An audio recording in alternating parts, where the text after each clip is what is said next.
Welcome back to LCF. I think the footballing gods has delivered exactly what us football fans wanted. We've got four giants, two blockbuster semi-finals, and four teams that are one step closer to the biggest stage of them all. But what's going to decide these games? In today's video, we're breaking down the key battles that could send Argentina, England, France, and Spain into the World Cup final. So let's get into it, and let's start with the first match, which is France versus Spain. Now, France have looked every bit the tournament favourites so far, although their opening game against Senegal in the group stage was far from convincing. But I think that match really shaped their tournament because Didier Deschamps, I think he deserves enormous credit for making a couple of key adjustments at halftime during that game. And I think because of those adjustments, he stumbled across his best system. Michael Olise and Dembele swapped positions, and I think it's something that Olise has definitely thrived on with this new central role that he sees himself in this French team.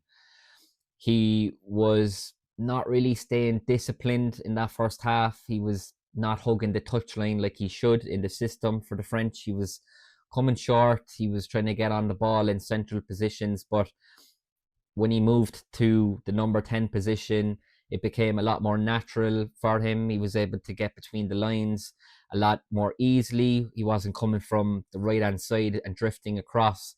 So I think credit to Deschamps for realising that. And I think, look, France have looked a completely different side since that.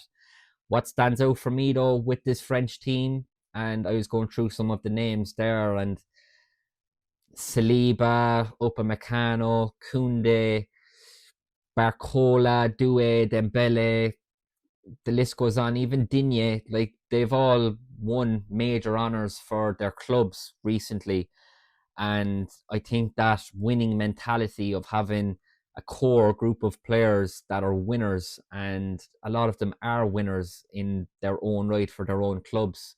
So when they came together for France, I think the real issue that Deschamps needed to sort out was trying to find a system in which the players could flourish, and I think he's done exactly that. Their forward line is frightening. I mean, I've seen teams in the last couple of rounds against them with Paraguay and Morocco. They're almost petrified to commit men forward, guys. It's like they just don't want to leave the space behind for the French to exploit because their counter-attacking ability is just devastating. That being said, though, I've watched back a couple of their games to date, and I do see a potential weakness in the French. There aren't many weaknesses now, but what I spotted was that they tend to press high and quite aggressively. It's not always the most structured press, and it often leaves a lot of space between the midfield and the defensive line. I could just picture a world in this Spain game where a Dani Olmo could receive the ball from a Rodri or a Pedri and take it on the half turn and drive at that defence before a Saliba or an Upamecano can step out. Spain, I really feel, will want to dominate the ball. They will try and control the possession, and it's going to be interesting to see how the physicality of a William Saliba and Upamecano, how are they going to deal with Spain's movement? It's going to be a question that they haven't really been asked to date. It's just the constant rotations, and they like to drag defenders with them into areas that they don't really want to go into. So I'm going to be very interested to see if France can remain compact, because even at their worst in this competition, I don't think they've given up many chances. But one thing that I will be looking at is the Spain manager, De La Fuente's use of the fullbacks and their roles in the team, because we know that the Spanish fullbacks, Cucurella and Pedro Porro, who's started the games more recently, they're very much more attacking fullbacks. So are they going to be disciplined enough? Because I do think that Cucurella, like, he's been very good in the tournament, that creating overloads on that left side, and he's been constantly getting to the byline, putting deliveries in. But what's his role in this game going to be? Like, is he going to have that license to go forward, or will he be a bit more disciplined and not want to give the space in behind for maybe a Dembele who would be on his side, I would imagine. But then you also know that a Jules Koundé, the French right back, he likes to bomb forward and very much joins the attack. So maybe the spaces are there for a Cucurella to exploit. So it's going to be a very, very interesting battle there. Same with on the other side, maybe the manager, does he bring back in Marcus Llorente, who's probably a bit more defensively solid than a Pedro Porro? That'll be another interesting decision for the manager.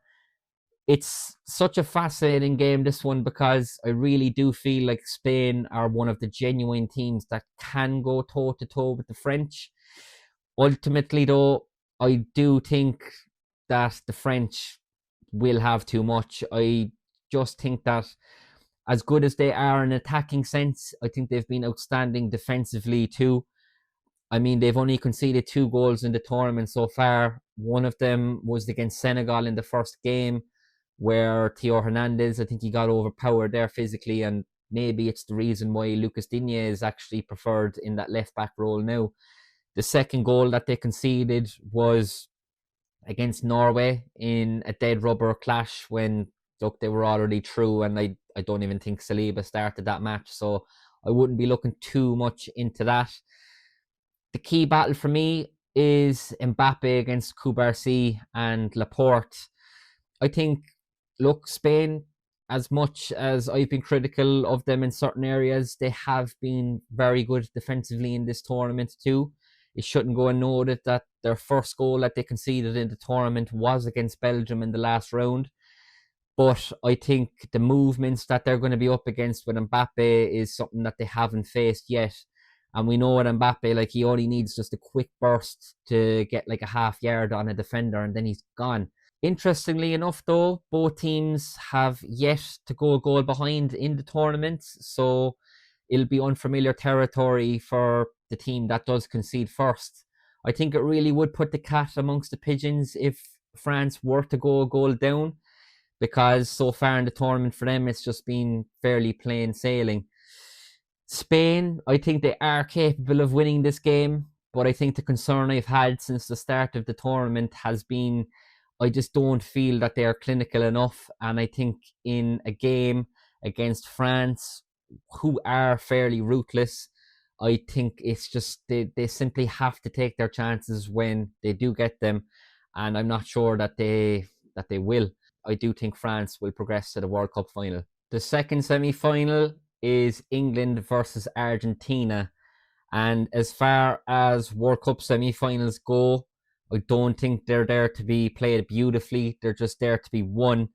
I think on paper this does have the look of a game that could be a goal fest, but I think because of what's at stake, I think it could be quite a cagey affair. Looking at both teams, I think both defenses, I think you can get at them, especially with England. I think, look, they've got some great players at the back individually. I think Konsa and Gahey are very good defenders individually. But as a unit, I think we've seen throughout the tournament that they have made mistakes and they have been punished. Although saying that, I do think there's a couple of goals in the tournament that England have conceded where I felt they were maybe quite unlucky. Most notably that Norway goal in the last round, which was, I feel like it was more of a cross than a shot. So they may feel hard done by there in conceding that. I just definitely feel like the defense is an area of weakness in a sense, because like even in the last match with Norway, John Stones, I felt like he looked very shaky in the game, and it's an area that Thomas Tuchel is going to have to make a serious call, because Kwanzaa, who has played right back in the tournament for Tuchel, he's still suspended. So Konsa, I know the two names, they sound similar, but Konsa had to fill in at right back in the last game with Stones coming in. But I'd be absolutely amazed if John Stones keeps his spot in the team. especially after playing only, what, 3 4 days ago, and just that close turnaround and with his lack of minutes and his vulnerabilities. So it's going to be a very, very interesting team new selection for Thomas Tuchel when he does pick the team. On the other hand, as well, with Argentina, I think they're just such a fascinating team in the sense that some of their players, when they put on that Argentina shirt, it's like they turn into a completely different animal. It's like they go up a different level. I think at the back, Lisandro Martínez and Romero, it's a partnership that, like, look, they are good individually. I mean, it's an area that you can clearly see that they both have weaknesses in their game, and I think we've seen it in the tournament to date that their weaknesses have been exploited.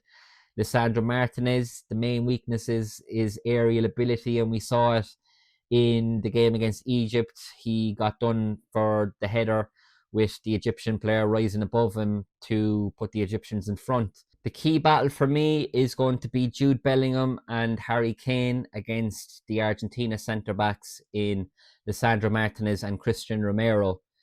I said before that Bellingham, I think he's definitely up there for one of the players of the tournament so far. And I said before the Norway game, I backed him to be the difference against Norway, and he did exactly that. He just seems to be popping up with clutch moments in pretty much all aspects of the game, and he's influencing games from almost every phase. And I really do think he can test that Argentine backline just with his movements and his ability to arrive at the right time and take the ball and drive his team forward and just ask so many questions of defenses. Equally, though, I don't think England will fear Argentina. They will fear Messi, though. I don't think it was his greatest performance against the Swiss, but yet again, Messi just showing that he doesn't need to be dominating games to have an effect in them. He popped up again with another assist, the opening goal for McAllister's header from the corner. And that's just the frightening thing with Messi, is that you keep him quiet for large parts, but you just feel like he's there to have a moment, and it's just like a sense of inevitability that he's going to have a say in how a match is going to unfold. I think this match also poses an interesting question in terms of hunger. Argentina, they climbed the mountain in 22. They won the World Cup, Messi's first World Cup in Qatar. England, I mean, I think it's been steady progression for them throughout the tournaments in the past, getting to semi-finals and getting to finals. So, do they have that hunger to go one step further? Maybe Argentina are just hungrier than ever, not just to win the World Cup, but to make the greatest player of all time a two-time world champion and be part of history all over again. So that's what makes this game very fascinating for me. I think for England, it's going to be interesting to see Declan Rice. Has he recovered to retain his place in the midfield? I think if he's not there, it's going to be a big boost for Argentina, because I still think Rice, when he's at the top of his game, he's the best ball-winning midfielder in probably world football. I can't separate the two teams in this one. I think it'll go all the way, so I'm going to back a draw. And if I had to choose, then I'd probably go for Argentina to win the match on penalties. So those are my predictions on the semi-finals. But what I love to know is to hear from you guys. I want to know your predictions down below in the comments. Who's going to make it to the final? Who's going to fall just short? And who's going to be a player that could decide each of these games? So if you enjoyed the video, don't forget to like, subscribe if you haven't already. And I'll see you after the semi-finals when we know who our World Cup finalists are. And I'll be breaking down the key battles then in another future video. So until then, thanks for watching, and I'll see you next time on Let's Chat Football.